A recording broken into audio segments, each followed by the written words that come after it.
The following is a presentation of the Radio Misfits Podcast Network. From the birthplace of modern winemaking, Sonoma, California, welcome to The Winemakers. Local experts Sam Couture, Bart Hansen, and Brian Casey, along with host John Myers, invite you to listen in as they discuss all facets of winemaking. So sit back, pour yourself a glass, and let's hear what the guys have to say this week. Chardonnay Pinot. So I'm only waiting for my Santa Lucia Highlands Shiraz. That's it. Is that what was in the Magnum? So the Magnum is Sélection Massal that I brought from France. So good. That is planted at the Pisoni vineyard. Okay. This one is a Syrah from the Haut-Brion vineyard. Okay, we should actually talk about that on mic. Yeah, I started with the pour. Hi, welcome to the Winemakers. Good morning, everyone. We're here with friend of the podcast who was on Bibiana. We were just talking. It's Bibiana Gonzalez Rave, who was on the podcast. I mean, we think like 5-6 years ago, something like that. Yeah, I think so. It's so nice to see you all. Thank you for having me today. Yeah, of course. Are you kidding? Pleasure is all ours. You're, featured in the latest issue of Sonoma Magazine there, which our friend James Joyner is here, who I believe shot the...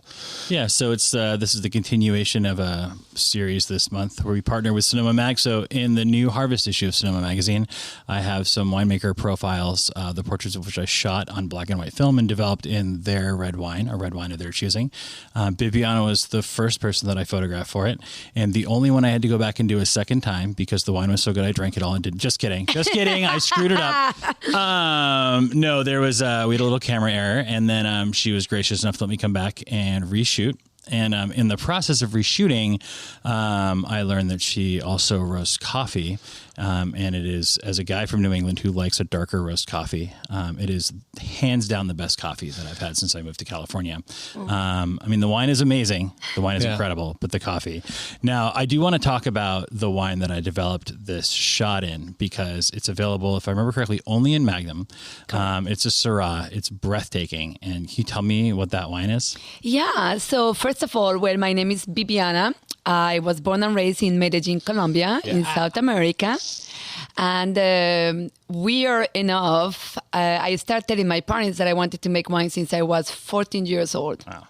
So everybody thought like, oh, that's so cute. But like nobody knew what making wine in Colombia meant, you know. Aguardiente. Yeah, like people were not drinking wine at the time.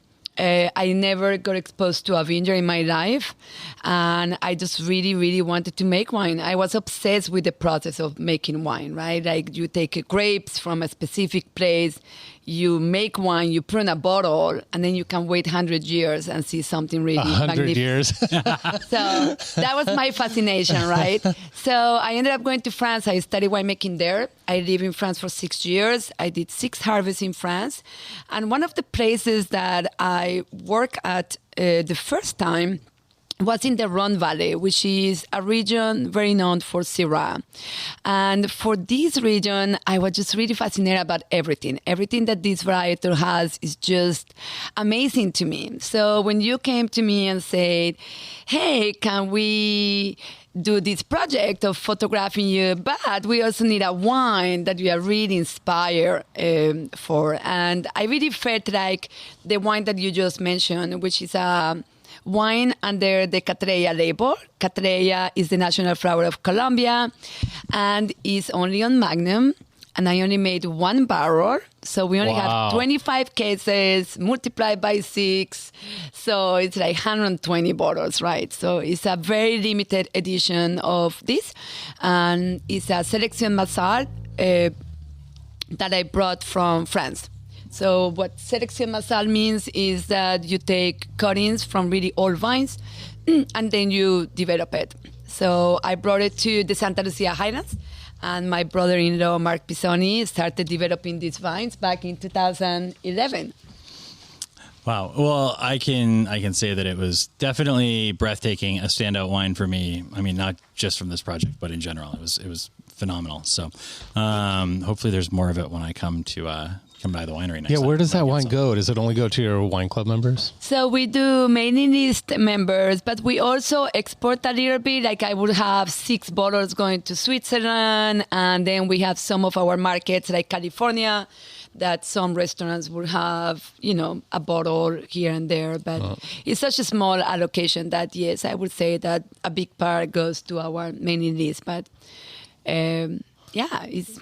And you skipped over quite a bit there with your history in France, by the way. So do you want to tell people what your sort of first job was when you got to France? Yeah, so when I went to France, my first harvest was at the School of Angoulême in Cognac. So I made cognac, and I actually dated a cognac producer. So every winter I would help distilling, just family distilling.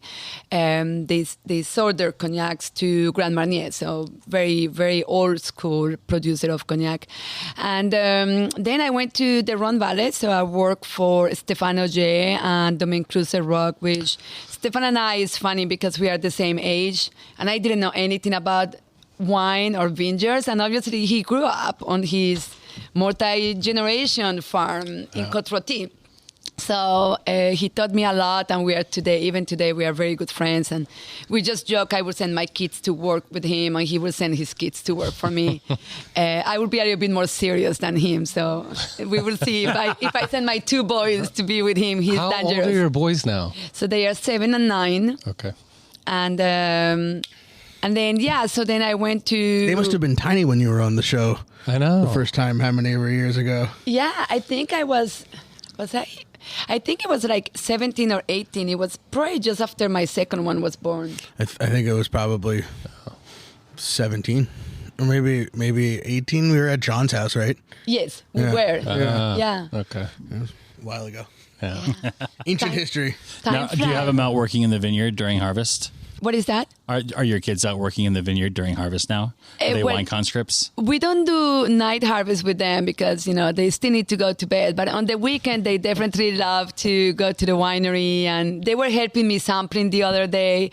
I really want to share those pictures on my Instagram because, oh my God, I cannot believe how tall and big, and now they carry the samples and they are cutting the grapes, and oh my gosh. And I remember when I have a picture of Lucas when he was like 6 months or 8 months, and I was just pushing him on the stroller at the vineyard while I was taking samples. No, it's amazing. They are very involved. They understand that we both make wine, and they love it. It's just such a beautiful industry, I think, that we get to live in. So anyway, so I went to Bordeaux. I work at Haut-Brion and La Mission Haut-Brion. That's where I did my thesis for the University of Bordeaux.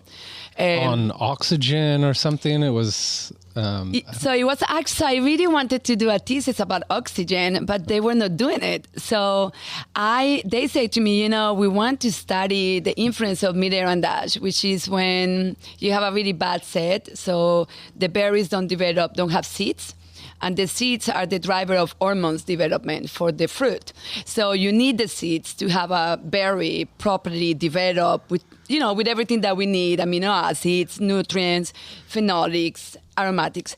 So we were comparing like the diameter of the berries. So it's funny because they were like, they used to complain that it was the most expensive research that Haut-Brion has ever done. I mean, can you believe that? I'm like, come on. First of all, they can afford it. Exactly. And then they were like, we have been sorting. We were sorting like 3 tons of Merlot for 3 days, 30 people by hand, because we couldn't break the berries. So they have to be so careful so we could separate the berries by diameter. And then we ferment everything separate. And the cool thing about France and the University of Bordeaux is that there is a huge connection between the university and the wineries. So when you are working at a winery, you have access to all of these unbelievable research labs, and you are the one doing the analysis. So I was running gas chromatography, mass chromatography. I was running all my analysis. So we found a lot of super cool things, like they wanted me to continue and do a master's on just mid-arrondage because of what we found, but I really wanted to get my hands dirty and go back to work. So after that, I went to Alsace and I did Burgundy as well. So that was kind of like all my experience in France. And then in 2004, I started to come to the States. So I came to Sonoma in 2004, worked for the biggest winery I have ever worked in my life, which was La Crema. Oh, yeah. And I remember looking at one of their tanks and I was like, oh my gosh, just this tank of Pinot Noir is equivalent to the entire production of every single producer I work with except Haut-Brion. Where was La Crema? Was there base in Petaluma? No, River Road in Santa Rosa. Okay. Yeah. So I came in 2004 and my gosh, I was just so fascinated. Sonoma is so beautiful. I fell in love of like all the technology and everything that we can use to make extraordinary wines. And I came back in 2005 and then I come back in 2007 to Santa Barbara. And in 2008, December, I moved up north. And that's when I started working at Lynmar Estate and became their head winemaker in 2009. And in 2011... In 2012, I started my own consulting and then just focused on my own label, Cattleya. So, Cattleya and Alma and Shared Notes. And then Wayfarer and Pahlmeyer in there somewhere. Yes. Yeah. So when I started my consulting, I actually consulted exclusively to Jason Pahlmeyer, to the family. And it was amazing. He let me be the vineyard manager and the winemaker, which is pretty rare in the U.S.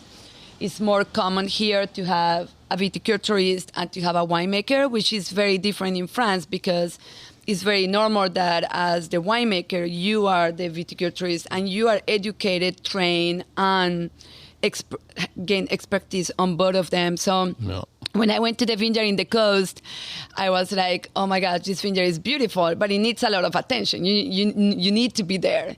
And one of my asks to Jason was, I would take into the project as the winemaker, but I want full control on the vineyard. I was like, oh, sure, no problem. And so I was driving like every day. I was sleeping 2 nights in the middle of nowhere, not even locks, because he didn't want to have locks in the house. So I was like, it's crazy. Wait, what? Yeah, so the cabin at the vineyard didn't even have locks.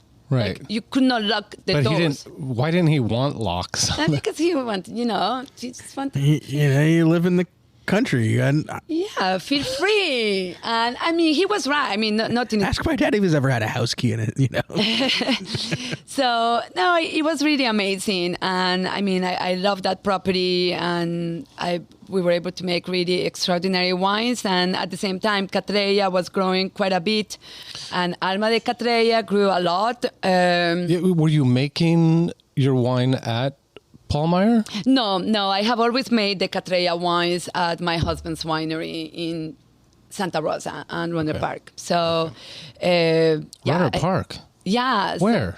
Next to the casino.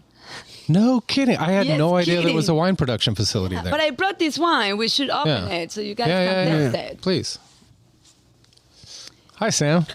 Hi, Brian. What were you doing this morning?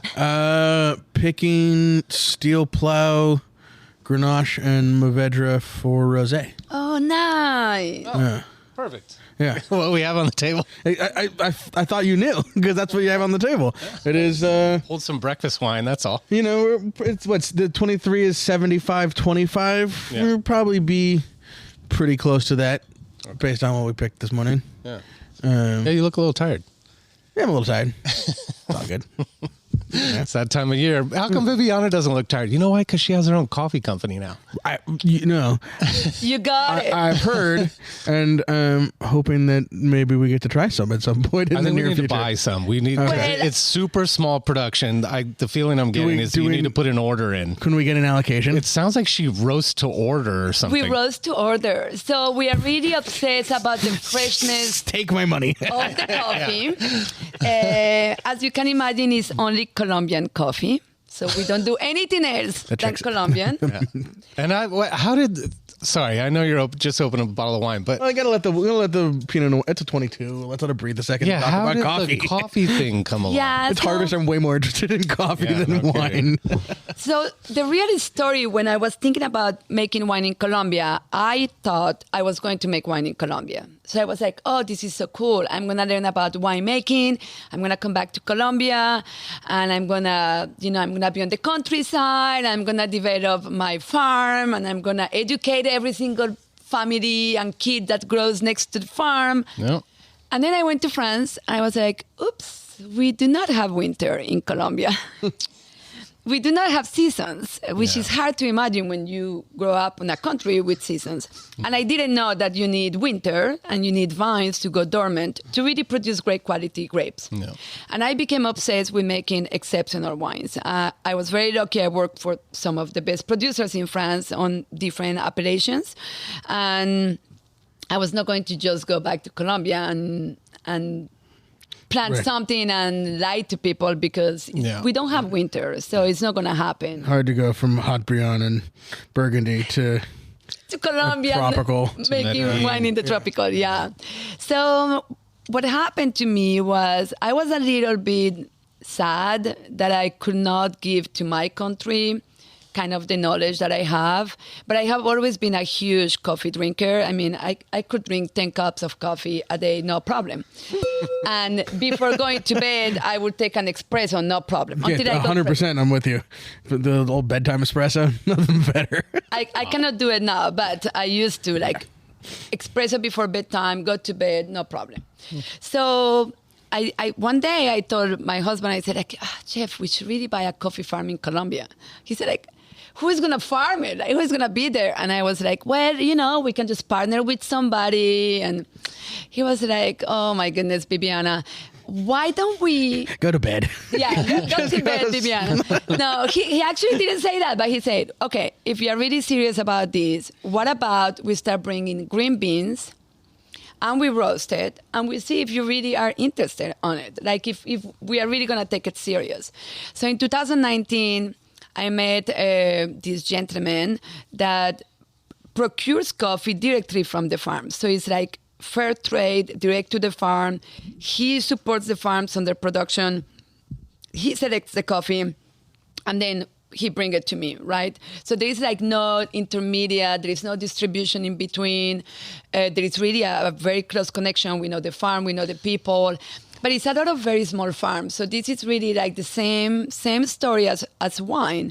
It's very terroir driven. It's very specific to the site, to the varietal that they chose, to the selection.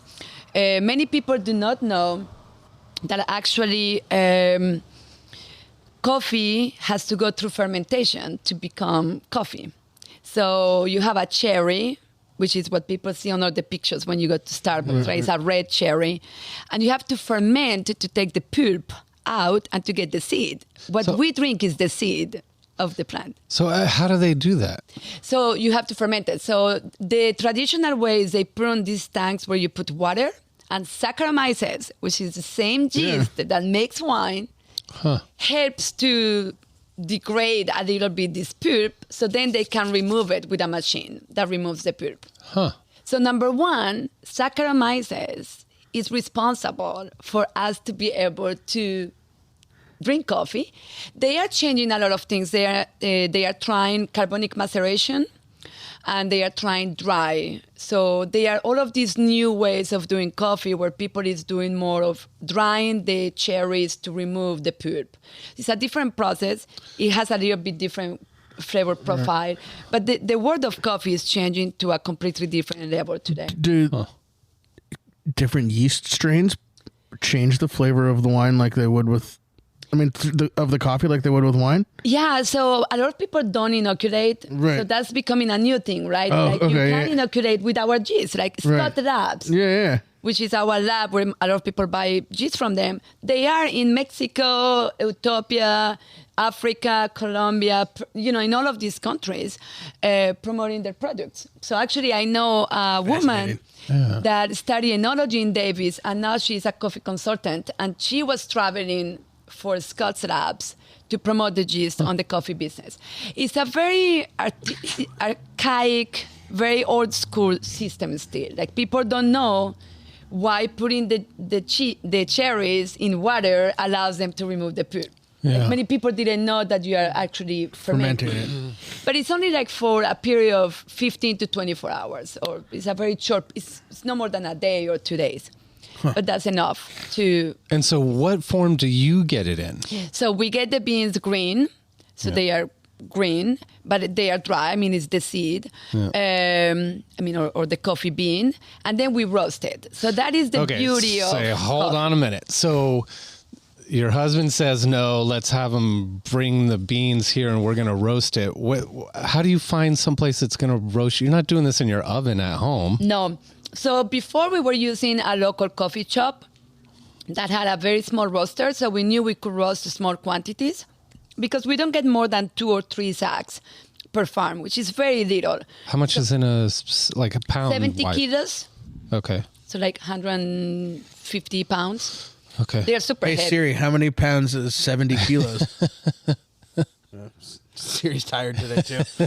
Siri needs some coffee. Siri needs some coffee. So we started to roast with them, and then we really realized that as winemakers, the reason why we want to do this is because there is this finesse that we are bringing to our wine. So we use it under the same label as my husband and I, Cher Notes wine.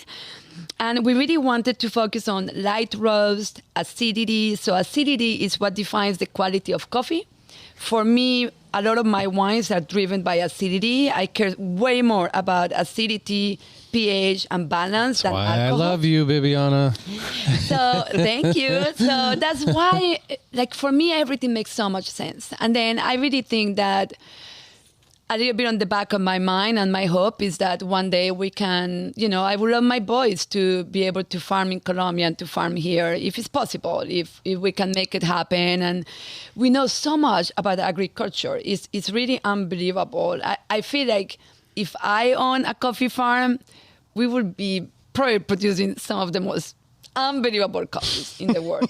It just, I mean, you go there and you're like, you cannot understand how can they produce already so good coffee, but how little things are, on an SOP or on a process that we understand why it happened. And then how do you make it better? And how do you make it better?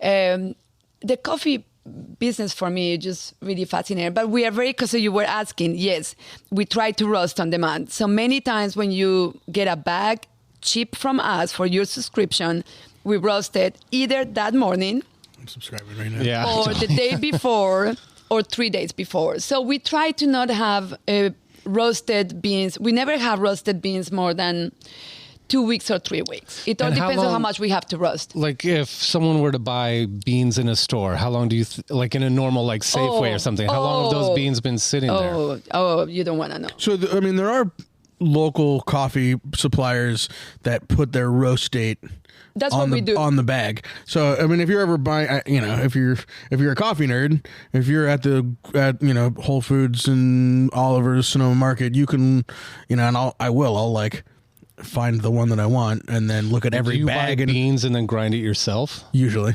you should. Yeah, you should, because that's the fresh air you're gonna have. But if you look at the, I don't during harvest because I don't want to wake my wife and get up with the coffee grinder. But I have to say, like if you go to the traditional Safeway or big supermarket, the cans that we all use. I mean, I used to drink that when I moved, when I came to the States. Yeah, and I would never even look at the date.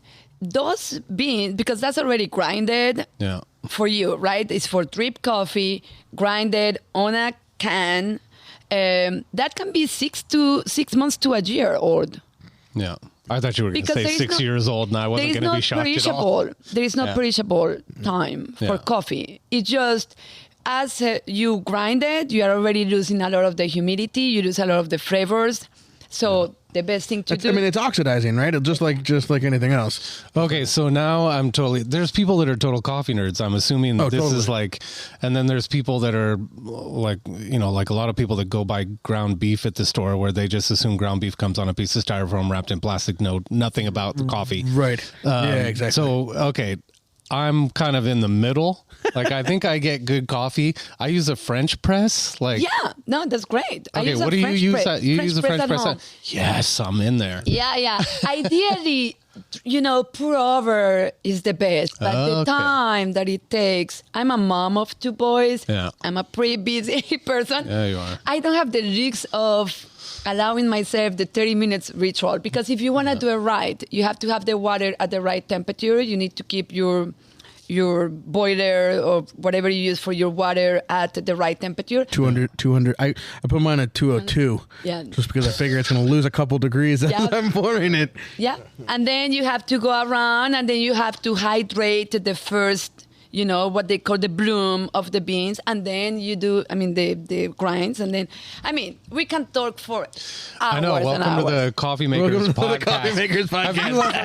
Have you ever had the one where the birds eat it and then they poop it out? No, I have never had that. Are you interested in all it? No. Okay. But I guess it's the same concept, right? You're taking the pulp off the cherry. They do the fermentation inside their stomach, right? They are removing the pulp. That's what they are doing. Okay. Can you do anything with the coffee cherry? I think they use it as compost. Okay. They should reuse it as compost. Yeah, but it's just really interesting. And it's just it's your history, culture. It's your pumice. It's your pumice pile. Pumice pile. Oh yeah. So you guys, do you just get enough? You just get enough to supply the people that are currently subscribing to... And to restaurants. So we are starting to do restaurants. We are starting to do subscriptions. But we really want to keep it... we want to grow. Of course, we would love to see our coffee everywhere. But we want to keep the commitment that you are always having fresh coffee. Yeah. So if we have to roast 3 days a week or 4 days a week, we do it. Yeah. But what's the deal you have worked out with the roastery that you're using? We own our roastery. Oh my God. Yeah. So at the winery in Runner Park, we have a small warehouse where we have our roastery. So it's awesome. So I can do I can roast at midnight if I want to. Right. I don't do it though. Right. Anymore. And we should mention that $17 every 2 weeks. I'm signing up right now. Perfect. Nice. Yes, Sam. Way to go. And so if there's people like Sam that want to do the same thing, let's just get the coffee out of the way. How do they get a hold of you to get the coffee? So they can go to sharednoteswine.com. So on the same website that you're selling the Sauvignon Blanc that you and your husband do, you're selling the coffee as well. We do. It's on the same, and you can do a subscription, and you can choose. You can choose your roast. I always recommend light, but I have very good friends that force me to create a standard for dark roast. So it's dark roast, but it's not as dark as many other dark places, but it's dark. Okay. And then you can choose how much do you want. You can choose if you want a 32-ounce bag, if you want a 12-ounce bag, how often. So it's very, we really want to make it like whatever works for your habits and whatever for people feed your coffee habit. Whatever people really want to do. Your addiction. Yeah. Your addiction to coffee. Yeah, exactly. Yeah. So we didn't even mention, so I think your husband is Jeff Pisoni. Correct. If people are in the wine world and know that name, it's because of the vineyard down in Santa Lucia. Yes. And how did you guys meet? So we met in 2005 here in Sonoma. I was working for a winery called Peay, P-E-A-Y. And I was working for Vanessa and Nick and Andy and Jeff. The Pisoni family were custom crushing in half of the new building in Cloverdale. So I was the main kind of the harvest assistant to Vanessa in 2005, and Jeff and his assistant winemaker were making Pisoni wines on their own, but we were like on the same roof. So, I would see them doing something, I was like, oh, hey, why are you doing that? And I'm doing this, and they're doing that. And we just became really, really good friends. I did 3 years in South Africa, so I was doing double harvest between South Africa, California, and we would get to see each other in South Africa as friends, like no, we were not like on a relationship other than a friendship. And then in 2007, when I was in Santa Barbara working for a Bon Climat and Qupe, I really wanted to move to Sonoma. So I remember telling Jeff, like, hey, if you have some free time when you go to Santa Lucia Highlands, why don't you drive a little bit south and we have dinner and we talk about a plan so I can move to Sonoma. Just kind of like to have ideas, like which wineries or how can I do it? And I remember it was like in October between the Pinot Noir and the Syrah harvest. He came to Santa Barbara And we went out for dinner, and we had like 3 bottles of wine, and then we came to the place where I was staying, and we had a whole bottle of bourbon, and I was completely, Oh my God. It's on the worst hangovers I have had in my life, like probably on the top 5 worst. And then I woke up in the morning, I was like, oh my gosh, we kissed last night. My best friend, it's not happening. I was like, oh my gosh, I cannot believe this happened. And then we have been together since then, 2007. Nice. The hangover has never gone away. It has improved, It has improved. And Bibiana, normally when people mention, historic places or friends of ours, we do a little ding on the glass. You would have broken 2 wine glasses already with it. She just throws out, fingernails. Qupe. Yeah. I'm working at Haut-Brion, I'm working in Cote-Rotie. What do you see going forward? I mean, I know you're doing shared notes, and you're doing the Cattleya and the Alma, still doing the Alma de Cattleya wine and the coffee. Yep. Is that enough right now? Yeah, I mean, we continue to grow because the brands are expanding a lot on the export market and the U.S. market. So I think the growth for the brands on a slow manner that I can still be very involved because that matters to me is continue to happen, right? I do think the projection of Cattleya is at one point to have its own vineyard for sure. And really will you explain the difference between Cattleya and the Alma de Cattleya label? So Cattleya is... Cattleya. I've heard it pronounced so many ways. Well, I think the only right way to pronounce it is the way that she's pronouncing it. I'm going to tell you a trick. You can think about a cat and Princess Leia. Cattleya. Cattleya. Perfect. I'm imagining her in that weird costume with Jabba the Hutt, but yeah. Okay. So anyway, Cattleya has always been very focused on single vineyards, super, super high quality fruit. So for me, it's like the place where I'm trying to make my perfect wines. Yeah. And I know perfection doesn't exist in the world because it's just unnatural, but I'm always trying to make beautiful wines. That's kind of my drive every day. I just want to make a wine that no matter who tastes it, if you know about wine or if you don't know about wine, that when you drink that wine, you have an emotion that you haven't had before and that you are like, almost like worthless. Like you cannot say anything about it. Wordless, not worthless, but wordless. Wordless, speechless. Yes. Thank you. And that you really find something interesting on that wine, and that wine is going to make your food experience to go to the next level because it was just the perfect pairing and all of that. That's Cattleya. We don't make too much wine. We make between 200 and 600 cases of each SKU, and I make about 8-9 wines from different vineyards. And primarily Pinot Noir and Syrah? Primary Pinot Noir and Chardonnay. Syrah is very small, so I only make... you're tasting a Syrah from 2022. This comes from the Soberan's vineyard, which is owned by the Pisoni and the Franchonis in the Santa Lucia Highlands. And this is a Cote-Rotie Selection Massard that John Alban brought from France, planted at his vineyard. All those things. And then Mark and the family developed their Soberan's planting with Selection Massards from John Alban. Fucking good. Sorry, Bibiana. This is so good. Thank you. But this is only 100 cases, right? And then we were talking about the reward with before Sam arrived. And that is only 25 cases, 6 bottles each of Magnum. So it's really like wines where we are going through so much effort to make something special, right? And so it's not about volume. Alma is a completely different label, which was very interesting to me because I have never really made like affordable wines. Yeah. And I know 25 to 35 is not cheap by any means, but it's more like what I call an everyday wine. So you can still afford that $25 a bottle and have a lot of enjoyment without thinking too much about. I have had a lot of enjoyment from your wines.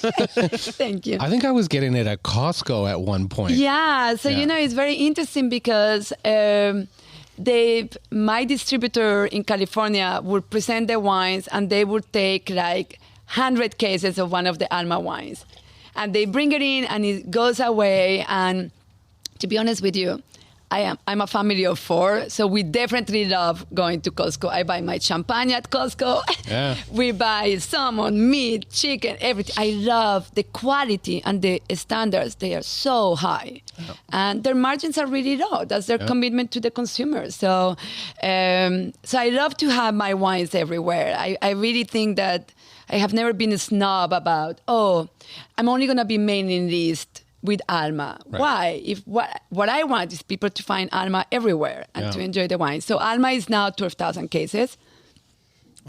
I thought it was much larger. That's okay. So that's only 12,000 cases. Yeah. No, and I'm not. When I say I got it at Costco, I shop for wine at Costco because I know the prices are insane. Right. You can get the super. You can find special things there for crazy prices. Yeah. So, and then chair notes is still very small. We only make 250 cases. Very hard to find the vineyards that we need for that kind of project. And how did that whole thing start? Why you guys decided you wanted to do something together? So we wanted to do something together. Jeff loves projects. So you name it. He married the perfect person. Everybody thinks it's me, but he loves projects. Oh my gosh. If he's not building something new with a new tree he got from the vineyard or something, he's pretty bored. But so he loves projects. And one of the things when I was the head winemaker at Lynmar and then with Pahlmeyer is we really never spent time together. So for me, it was more like we need to do something that kind of forced us to be together during harvest. No. Now we have kids, so we have to go home, have dinner with them. Maybe he goes back to the winery. Maybe I go for a night peek. We do different things. But at the time, we would not see each other. It was like not even like lunch or dinner or breakfast. So for me, it was more like let's try to do something together where we can connect. And we didn't want to do Pinot Noir because obviously the Pisoni family is very known for Pinot Noir. I was building my reputation, making Pinot Noir wines in Sonoma. So why we would do something together? Like what would be the objective? Like to see what's better, like what we do together or separate. So we decided to go for something that we both love to drink, but we were not drinking it from California wines, and it was Sauvignon Blanc. I obviously work at Haut-Brion and La Mission Haut-Brion, and once you work on a place like that and you smell those grapes and you smell the fermentation of that juice, it's magical. Mm-hmm. It's like magical. And I know everybody knows Haut-Brion for red wines, but their white wines are just brilliant. So I love that. And then Jeff worked at Peter Michael as well. So he had the inspiration of Peter Michael Sauvignon Blancs. Which is amazing. Which is amazing. But there is not much of all of that. So we just wanted to put a lot of intention on making beautiful Sauvignon Blancs, completely different than the way people were doing it. So we didn't want it to do stainless steel fermentation. We wanted them to be extremely dry, so no tolerance to any residual sugar on the wine. And we start fermenting them on 100% new oak from the beginning.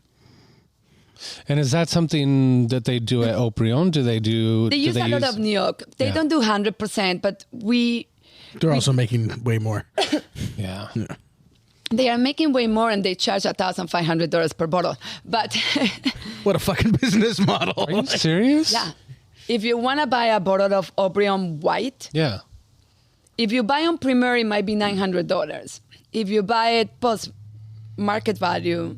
You got a birthday coming up or anything? I know. You have any of that in your cellar at home? I have.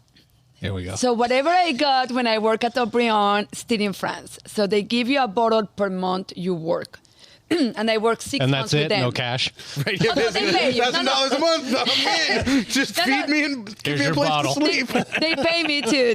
Actually, they were the first winery to pay me. All the other were internships. I was not paid. And I was very happy to have the opportunity to learn. So I have 6 bottles. So I had like an Haut-Brion red, Haut-Brion white, La Mission red, La Mission white, and 2 bottles were the second label of each of those. So they are in France still. And I have maybe 2 Haut-Brions in my cellar here, but it's just so expensive. I cannot afford that. How does that work? How do you have them in France? because I left 150 bottles. I left my cellar in France when I left. Where? It's at a friend's house. He has moved 3 times now. You trust this person? Oh, yeah.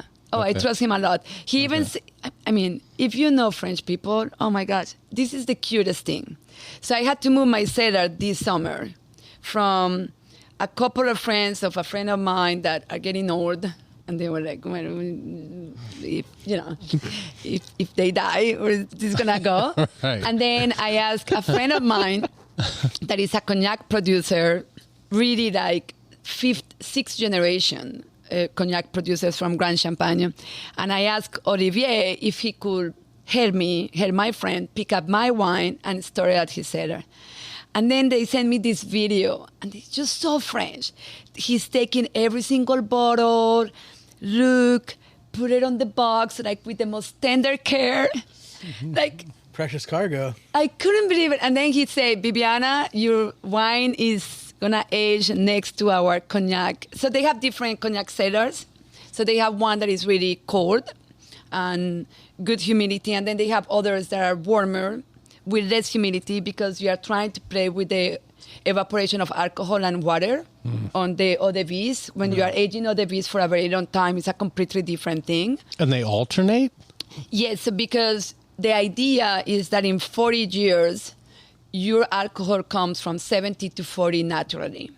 So that's why all Ordage and all cognacs are so much better than when you drink a young cognac, because a VSOP or SOP or even XOs, which XO is supposed to be like more aged, they are eau de vie at 70% alcohol that are diluted to become cognac. And then they add a little bit of caramel for the color. Yeah. But so the best is when you are drinking 40 to 150 years old cognac. And for you to have checks out this alcohol in the barrel to go from 70 to 40, it's all about evaporation. So you have evaporation of water and evaporation of alcohol. So if it's drier, you lose more alcohol. If it's if you are drier, you are losing more water. If you are more humid, you are losing more of the alcohol at the same level. Wow. So there is evaporation. They call it the l'appareil des anges.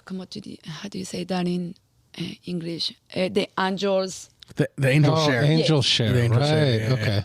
So anyway, talking about so many different things. I'm sorry. Can we talk about this wine a little bit? Yes. Because 22 up here was kind of a difficult year with the big heat spike in September. Did that affect the Central Coast as much as it did up here? Well, I don't make Pinot and Chardonnay from them. Right. I would say one of the beautiful things about the Santa Lucia Highlands is, first, it's a very dry region, right? So they only get between 8 and 14 inches of rain a year. Compared to us in the coast, we can get 50 to 80. Right. Inches of rain. So it's not during the summer, it's during the winter, but that really changed a lot the kind of how even the Santa Lucia Highlands is every year. The Soberan's vineyard is about 250 to 450 feet elevation, and they get a lot of fog and a lot of wind. So that's the reason why this area is also a cold zone 1, because we have the funneling, fog, and cooler coming from Monterey Bay. And that's why they produce so many leros during the summer, because it's cold and so windy. So these vineyards are on the fog like for a long time, and then you get the wind in the afternoon, so you really don't reach that high of temperatures. So for me, 2022 just got the beauty of really beautiful phenolic ripeness, but the acidity at that vineyard is always like super high. And you actually got to pick it before November? In 2022, yes. But in 2023, November 7, last year. November 7. That's crazy. And in 2011, my husband and I, we got married on November 11/11. And we planned it to be like, we will be so done with harvest. No. We harvest the Syrah November 9 in 2011. The combination of the fruit and the savoriness of this wine is completely bananas. And the gamey, the smoked meat. A little stem inclusion in this? Yeah. Kind of like holding it all together. Yeah. A little bow. A little string around them. Yeah. I need to look at it. Maybe it was like even 45%, but I need to look into it. How do you decide that when you're going into harvest? So I am that kind of winemaker that I change everything every year. Nothing is systematic. So if I'm on the sorting table, I go to the, thank you. Yeah. I go to the vineyard and I check and I get grape samples from Mark, and I'm always looking at the stems, and Mark and I, we video, we do FaceTime and look at the canopy. And so we do a lot of connecting through all of this different technology. But really, when the fruit comes to the winery, I make my final decision. And I really want to be sure the stems are really yellow and light and tender, and that the seeds are super brown, so that we are not really adding any green notes. It's not really what I like about hot cluster.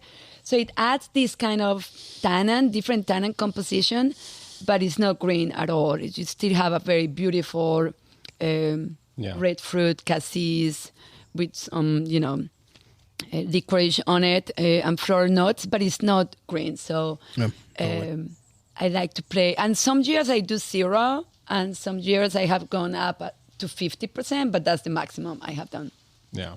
When you do it whole cluster, or you do stem and add stems back in? Whole cluster. Whole cluster. Yeah. We just stomp on it because Syrah skins are so much thick. Yeah. So we stomp on it when we do whole cluster with Syrah. And then that's what the kids are good for. I know, right? Except that they're like, it's so cold. It's cold. Oh, yeah, they'll complain, but it's perfect. Yeah, keep going. We'll get ice cream afterward. So have you released this wine? We just released it to our mailing list 2 weeks ago. Okay. Yeah. What is this? What is it? What do you sell this for? $70. Huh. $70 a bottle. I just love that vineyard. I also think Mark is amazing. He does such an amazing job as a viticulturist. Do you go out and do you sit down and do tastings at restaurants and hotels and all that kind of stuff? Do you personally do that, or do you rely on your reps to do that kind of stuff? Well, we have distributors and the salespeople, but we don't do much of that. I do winemaker dinners. There is so much more demand of people that want to see you. And I enjoy sharing my wines with people. So I really treasure those opportunities. I do tasting sometimes, maybe a little bit more when I'm out of the market. Like if I go to Florida or if I'm going to Asia, of course you do a little bit more of that. But we don't do much of it. Yeah. I was just wondering what the conversation around Syrah is like when you go and import this for me. If you didn't tell me even what varietal it was, I would say I want this wine on my list.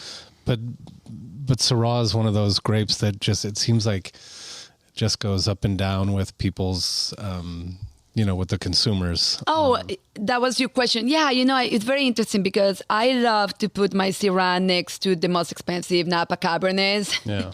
And tell people, and people don't know, right? They don't know. For a lot of people, you have this fantasy of Napa Cab. Yeah. And they just love the wine. And when I used to work at Pahlmeyer, I would do these, not next to Pahlmeyer, but other Napa wines. But because people thought that I was selling Napa, they were like, this is the best Napa wine I have tasted. It's not Napa. Yeah. It is not Cabernet, but it's a age-worth great red wine. Yeah. And by the way, it's half price of what you thought you were going to pay. Exactly. A third, yeah. No, I don't want it now. I wanted to spend more money.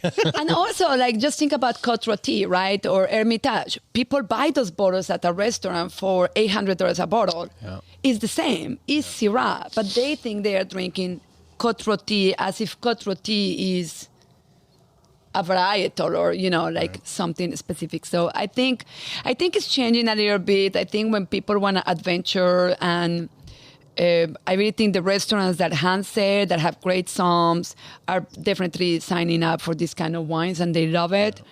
I always use it on my winemaker dinners, and customers are like, I never liked Syrah. I love this wine. That's what I was wondering. You hear that, but people get it in their head, just like Zinfandel. Oh, I don't like Zinfandel. And you pour them a really good Zinfandel, and they love it. Do you ever experiment with Viognier at all? Mm-mm. No. Because you must have done that in Cote-Rotie. Yeah. Absolutely. And it's just co-planted. So when I work at Clusel-Roch and with Stephane, they're just harvesting different plots that will have the Viognier already on it. Yeah. And at the time, Viognier was really important for red winemaking in Cote-Rotie because alcohol.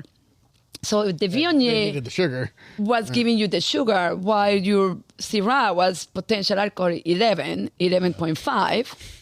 So I remember in 2001 chaptalizing to get to 11.5 Wow. Syrah. Chaptalizing means adding sugar to get more alcohol. Yeah. That's funny. It's so that whole thing with the Viognier and Syrah was kind of like, it was a utilitarian thing that was almost like happy accident, where they realized, holy shit, this is actually really good. When You think about how far north Cote-Rotie is. Exactly. And in a sort of narrow part of the valley, so there's a lot of there's a sun deficit. They don't get the warmth and the daylight So then hours. why were they growing Syrah in the first place? Is what I'm wondering. Is like Because they also had. had Viognier. I mean, what came first, the Viognier or the Syrah, right? Yeah. And it was there, it's like all of these are the native varietals from all of these regions. It's just Right. amazing Yeah. how Mother Nature, we all brought these cuttings from France to different regions in the world, but they were born in those regions. Yeah. So where did we find out, where's the Sauvignon Blanc that you're getting? Where is it from? For back to Chardonnay- shared Notes. notes. Yeah. So it's Russian river fruit, Okay. And aging it in New French oak. new French oak, Yeah.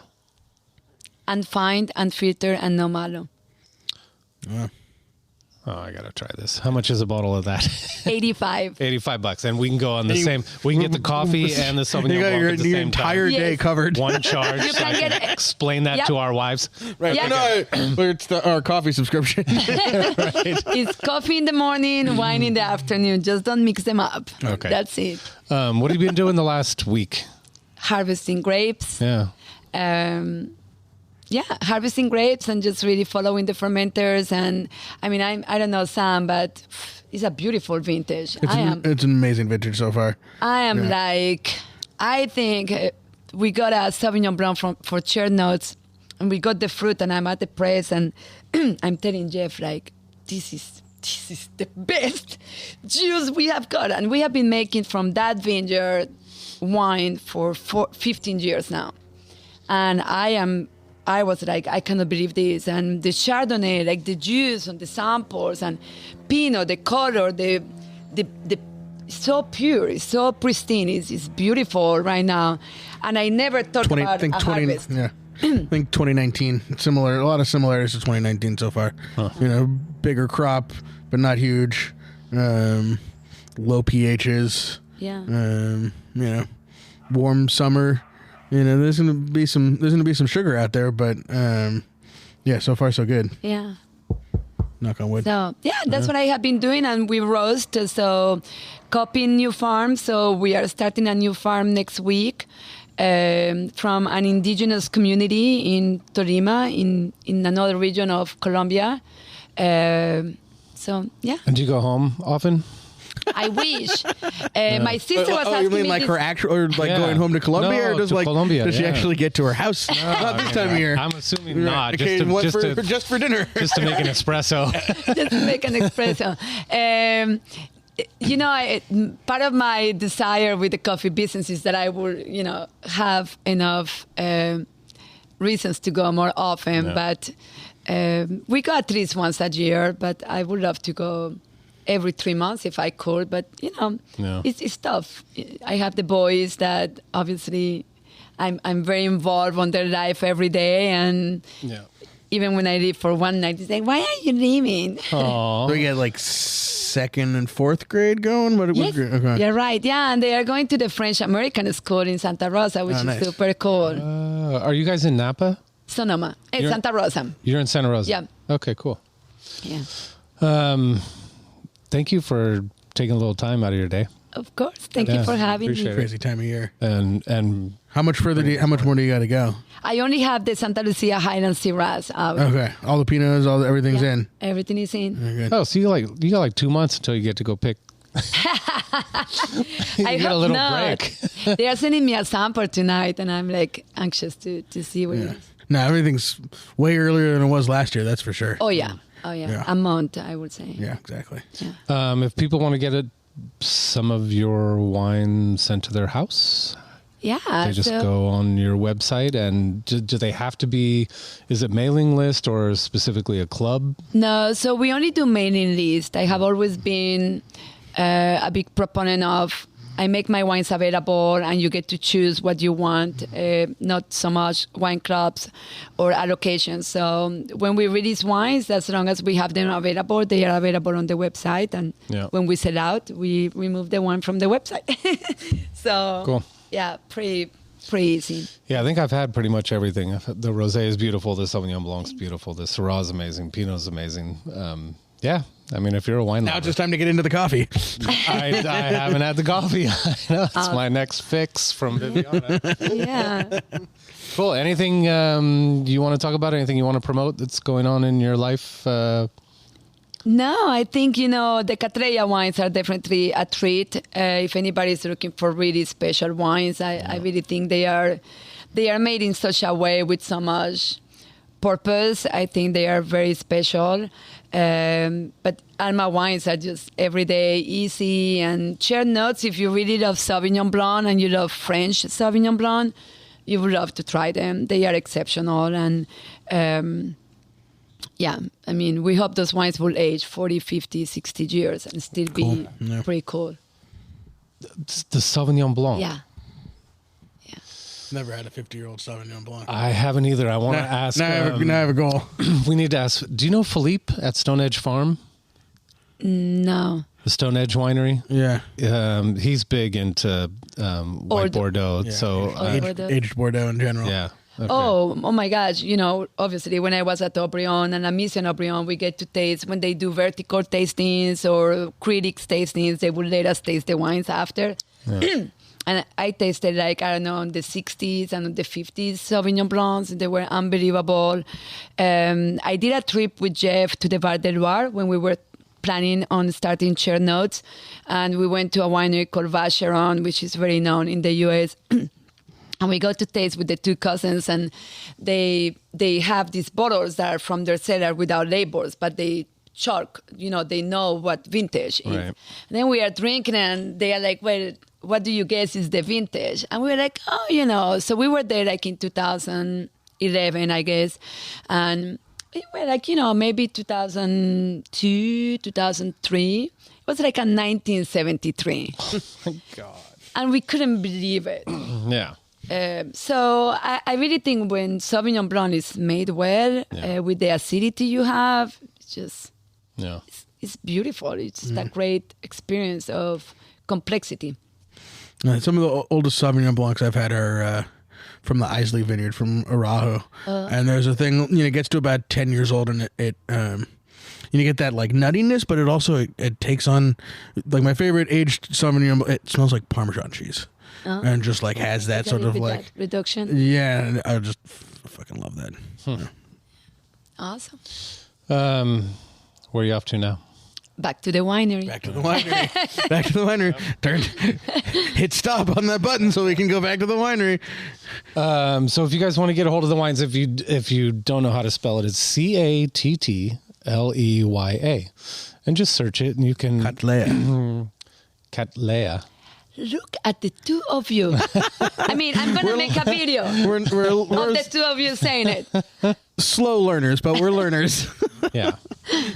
Thanks, Bibiana. We really appreciate it. I know you're super busy right now, so we really do appreciate it. Our remiss today, as this podcast lands, is Grenache Day, the most important holiday of the year, International Grenache Day, because this is coming out Friday. Oh, today. Right. Okay. So if you're listening the day it drops, happy International Grenache Day. We are eating dinner at Baker. We're eating Baker and Cook as you listen.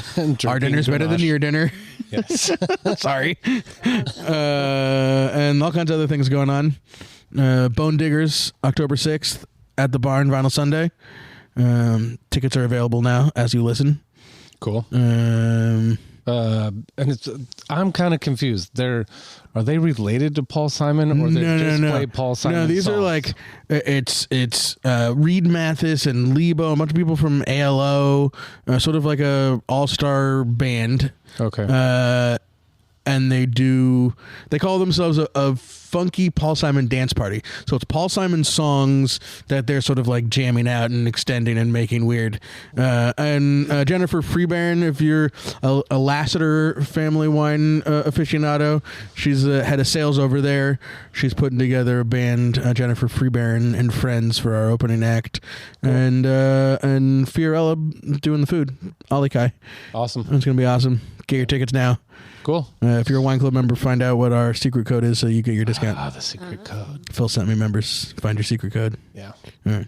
Cool. Nice. I like it. Thanks, guys. Happy Grenache Day. Happy Grenache Day. Bye. Happy harvest. Thank you so much for having me. Thank you, Happy harvest Bibiana. to you, Sam. Thank you.